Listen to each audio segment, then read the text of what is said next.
Hola chicos, hola chicas, ¿cómo están? Bienvenidos a nuestra primera clase de teoría y comportamiento organizacional, donde vamos a abordar los contenidos de la unidad número 1, que consisten en unas primeras aproximaciones a la definición de comportamiento organizacional. Vamos a poner en diálogo algunos autores que nos acercan algunas de las nociones que están vigentes para que podamos repensarlas y hacer nuestra propia construcción, para que eso nos permita comenzar a pensar un modelo de análisis del comportamiento organizacional, para lo cual vamos a indagar un poco en cuáles son las variables y los niveles que la componen. En principio, tenemos acá estas cuatro definiciones que nos plantean un poco el qué es el comportamiento organizacional y para qué sirve. Algo fundamental para que podamos comenzar este camino y este recorrido. En principio, Schermerhorn, Hunt y Osborne nos dicen, bueno, es el estudio sistemático de los individuos y de los grupos dentro de las organizaciones.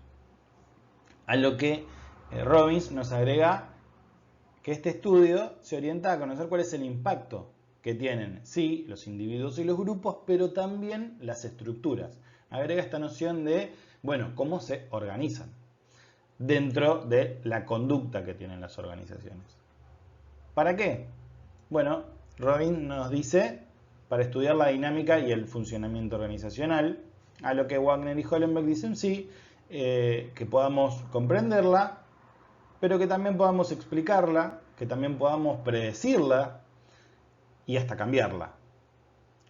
Esta dinámica y este funcionamiento centrado en el comportamiento humano.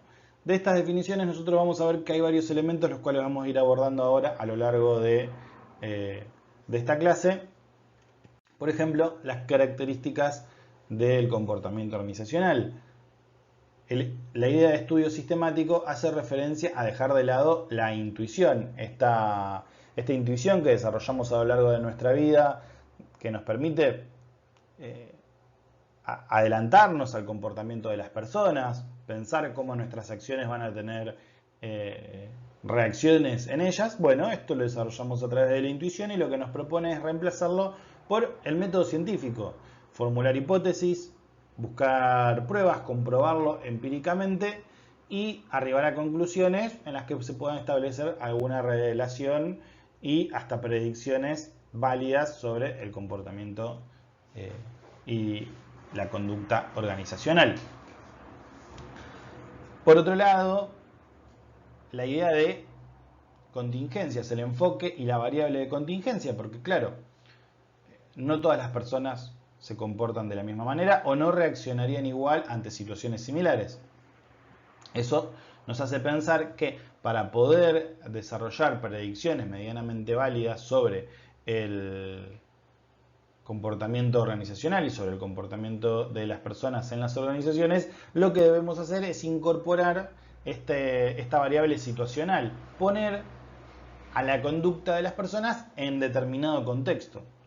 Eso nos sirve para poder tender equivalencias para hacer algunas generalizaciones que son muy difíciles de realizar en el comportamiento y la conducta humana. Y por otro lado, la idea de que es interdisciplinario. ¿Por qué? Toma de diferentes áreas de estudio nociones de la psicología social, la sociología de las organizaciones, la ciencia política, la antropología y hasta la economía. Toma diferentes conceptos, nociones de estas disciplinas que se orientan a la conducta para poder nutrir su propio campo de estudio y generar estas nociones que en definitiva son la parte humana del estudio de la administración, cómo la variable humana afecta a este campo de estudio que es la administración en cuanto a la gestión de las organizaciones. Si volvemos a la definición de Wagner y Hollenbeck, vamos a ver que habla de aspectos visibles y aspectos invisibles. Esto hace referencia a que la conducta y el comportamiento organizacional se manifiestan a través de estrategias, a través de culturas, a través de diseños organizacionales, elementos que nosotros podemos ver dentro de las organizaciones, pero también se manifiesta de una manera que no resulta observable a la vista cómo son las percepciones de las personas, algo que sucede de manera interna, cómo es la motivación de esas personas, cuáles son los valores de esas personas. Podemos identificar que hay una idea de, como propone, de iceberg, donde hay algunos aspectos que son visibles y otros que no. Otra de las variables que pudimos identificar en varias de las definiciones justamente es la organización, los grupos y las personas.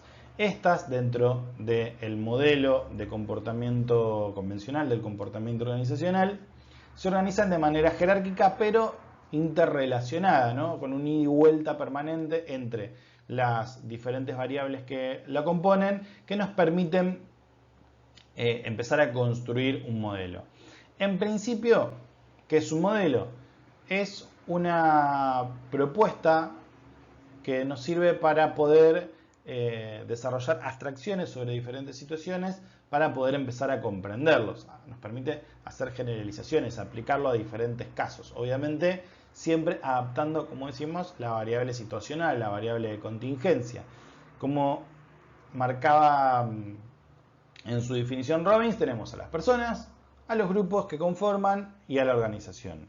Estos son diferentes niveles. La organizacional es el enfoque macro, los grupos son el enfoque intermedio y los individuos son el enfoque micro. En este enfoque macro, nosotros ¿qué vamos a encontrar? Vamos a encontrar a la cultura organizacional, vamos a encontrar a la política organizacional, vamos a encontrar a la estructura organizacional y a todos estos elementos que afectan integralmente a la organización y que nos permiten pensarla como un todo. En el enfoque de grupos, en este nivel intermedio, vamos a ver cómo funciona la dinámica grupal, cómo funcionan los grupos internamente y cómo se interrelacionan con otros. Esto hace referencia al trabajo en equipo, a la cooperación. Y por último, en el nivel más bajo, los individuos, las personas, los cuales en este enfoque micro vamos a referirnos a sus motivaciones, sus percepciones, a su grado de satisfacción con el clima organizacional y con la organización a la que pertenecen. Estas son las variables independientes que condicionan a las demás variables, en este caso a las variables dependientes. Una variable es un determinado objeto, o en este caso cualidad, la cual puede cambiar de valor. Al ser independiente, afecta a la variable dependiente, en este caso la productividad, la fidelidad, el compromiso, la satisfacción y la ciudadanía. Ahora nos referimos a cada una. La productividad hace referencia a la capacidad de trabajo, a qué es lo que desarrollamos en determinado tiempo. Hay una combinación entre eficacia y eficiencia que ahora vamos a ver más adelante. El compromiso se relaciona directamente con el ausentismo. ¿Cuál es el compromiso que tenemos con nuestras tareas, con las tareas que asumimos dentro de la organización y cómo eso afecta a que uno tenga, por ejemplo, ganas de ir a trabajar o ganas de participar de la organización en concreto, aunque no es una organización laboral, y que podamos participar de ella? La fidelidad hace referencia a la rotación. ¿Qué tan vinculado me encuentro con la organización a la que pertenezco? ¿Qué tan puesta tengo la camiseta? Como se dice muchas veces. Porque eso es un factor de retención del talento humano y de las personas que participan en las organizaciones, lo cual es muy valioso, porque al haber mayor rotación también aumentan los costos de reclutamiento, de selección y de capacitación. La satisfacción, que es una actitud, ¿no? Es una actitud de cara justamente al compromiso, a la fidelidad, a la productividad. ¿Qué tan satisfecho me siento con el clima organizacional, con el ambiente, con las condiciones de trabajo, con mis compañeros? Esto va a hacer justamente que tenga ganas de quedarme, que incluso que tenga ganas de ser parte de esa organización si es que tal vez todavía no lo soy, y genera un valor para la organización. Y la ciudadanía organizacional hace referencia a ese plus, ese extra que ponemos por el bienestar de la organización, de cosas que tal vez no están dentro de nuestras obligaciones o de nuestros deberes formalmente estipulados, pero que nosotros se lo ponemos justamente por este compromiso que tenemos con la organización a la que pertenecemos. Estas son las variables dependientes. De la relación entre las independientes y las dependientes surgen las intermedias. Estas son una propuesta que van a encontrar en el texto de Chiavenato. Las variables intermedias encontramos, por ejemplo, la eficacia y la eficiencia. La eficacia es la capacidad de cumplir con determinado objetivo, con alguna de las metas. Y la eficiencia es cómo logramos ese objetivo haciendo la utilización más inteligente y más adecuada de los recursos que tenemos disponibles. Entonces, la relación entre eficacia y eficiencia da como resultado la productividad.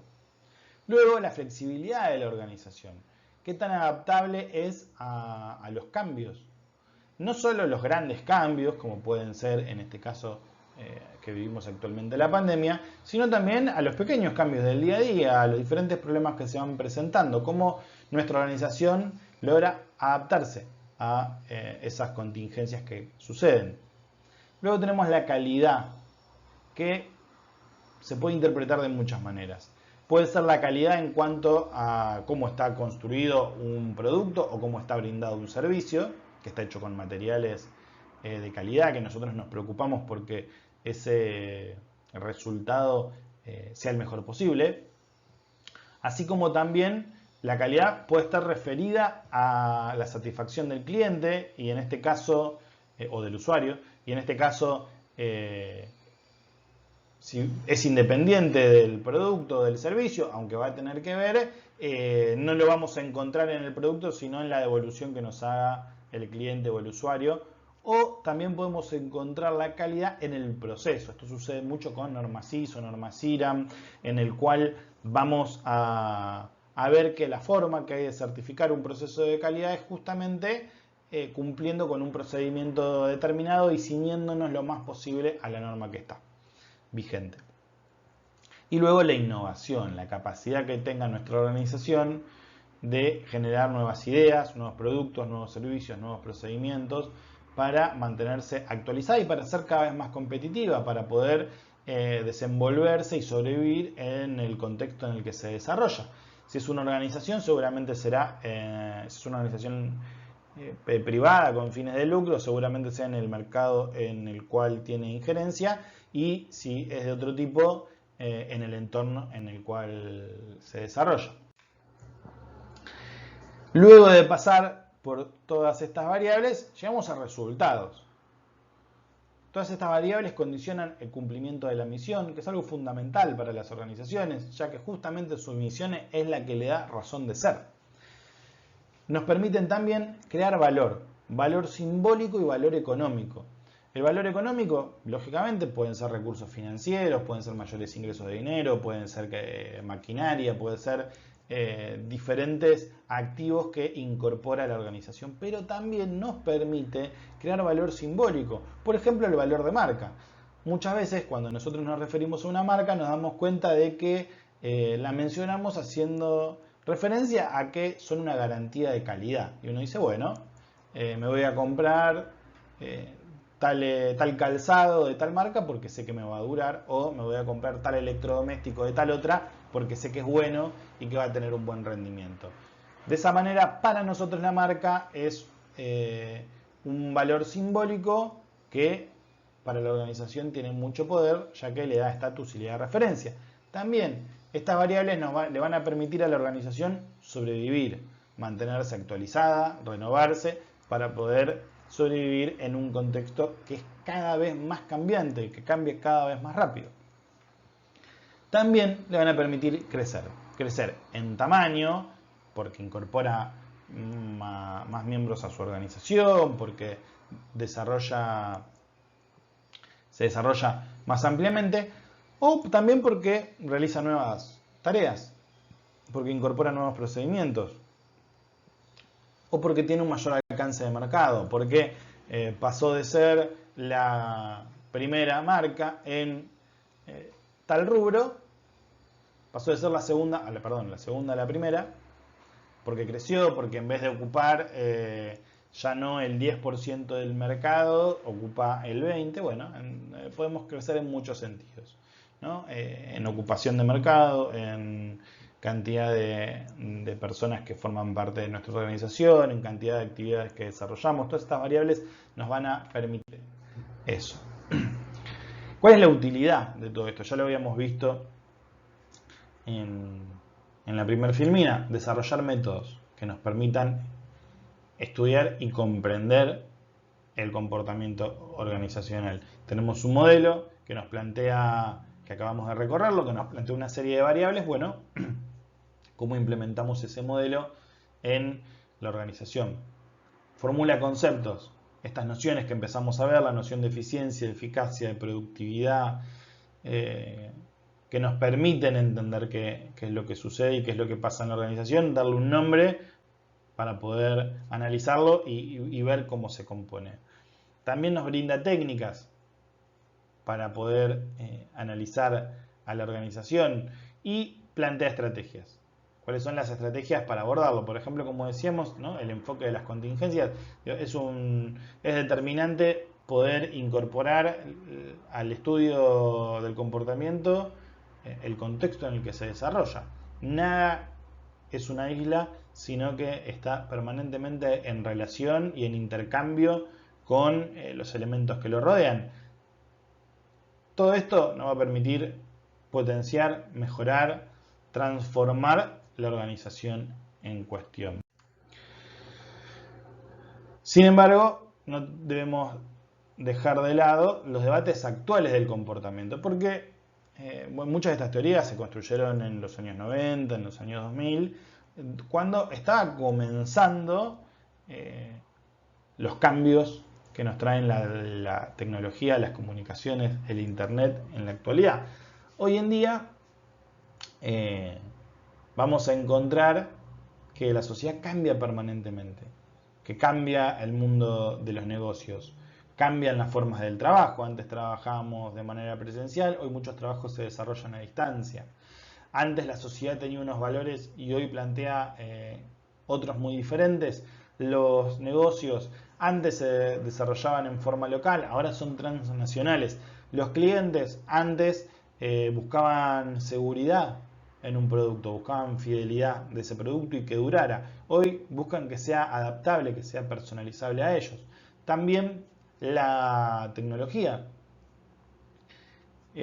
Por más que nuestro producto sea muy bueno y sea el mejor, sabemos que, por ejemplo, si producimos teléfonos celulares o algún otro electrodoméstico, en breve va a haber una tecnología que lo supere y va a haber que adaptar nuestro producto o nuestro servicio también, por ejemplo, a estos cambios tecnológicos. Y las organizaciones, en definitiva, por todos estos cambios, también cambian, ya que pasamos de organizaciones más de tipo industrial, con un organigrama convencional, descendentes, donde uno puede identificar claramente quién es el líder y quiénes son los seguidores y los mandos medios. Bueno, hoy las organizaciones son mucho más chicas, trabajan en red y tienen otras lógicas que vamos a ir investigando un poquito a lo largo de la materia.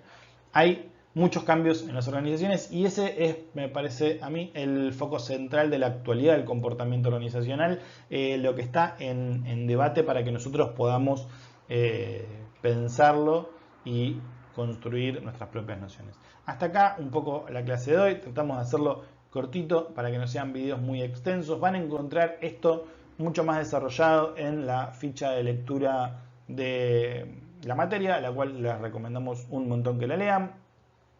Y en la clase sincrónica que vamos a tener el próximo viernes vamos a poder abordar las dudas, las consultas y las diferentes ideas que podamos proponer o que hayan quedado pendientes sobre los temas que vimos en este video y en la clase que está subida en el campus. Así que les dejamos un saludo muy grande, nos volvemos a encontrar, como decíamos, el viernes para seguir charlando y la semana que viene para poder ver nuevos contenidos. Un saludo y chau.